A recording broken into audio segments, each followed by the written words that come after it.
Hey Grace family, and welcome back to our midweek check-in.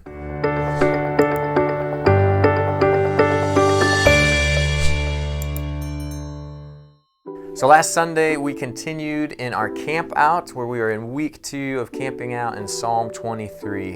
And we looked at verse 2 and just continuing the idea of the Lord is my shepherd, but we kind of started looking at that and dissecting that specific to Psalm 23.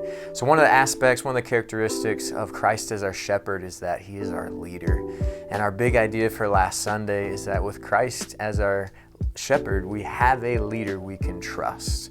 And so it's that word trust, that I kind of wanted to talk about in the middle of your week and kind of build on a little bit. We talked about keeping the shepherd in view, and that as sheep, there's so many wolves and predators and lions, bears, so many different things that could go wrong and are going on wrong around us. But if we keep our shepherd in view, we find that nourishment he provides, we find that rest he provides, and there's just that true satisfaction that builds off of what we talked about in week 1 in verse 1. And so talking about the theme of trust, I kind of wanted to just pause in the middle of your week with you and go, okay, how do we do that?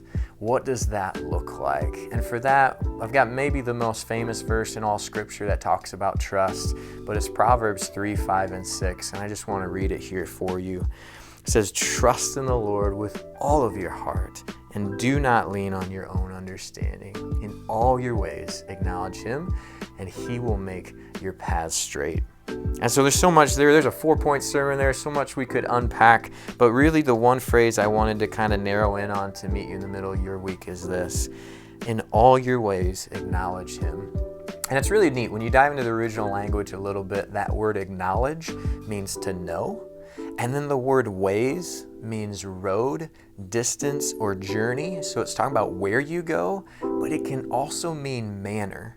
So it's not only what you are doing, it's how you're doing it.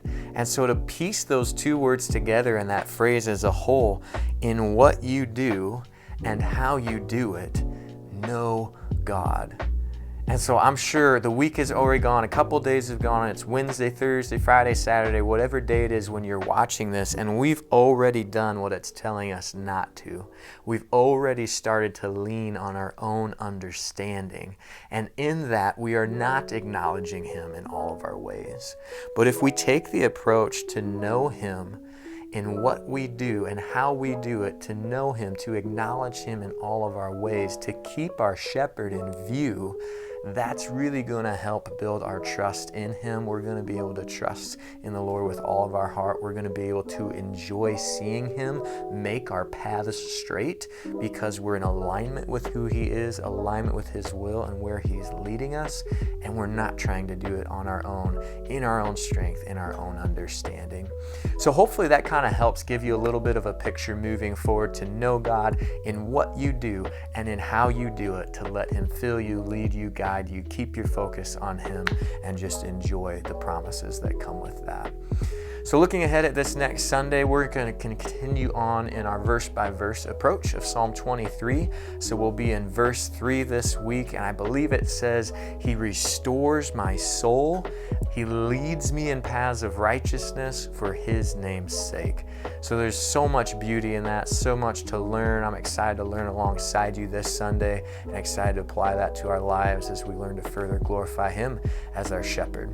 So I'm praying that over you this week. I'm praying that you will live out Proverbs 3, 5, and 6, that we would be a church that doesn't lean on our own understanding, but in what we do and how we do it, we know him. We keep our shepherd in view. So church, you have a fantastic week, and I look forward to seeing you Sunday morning at 9 a.m.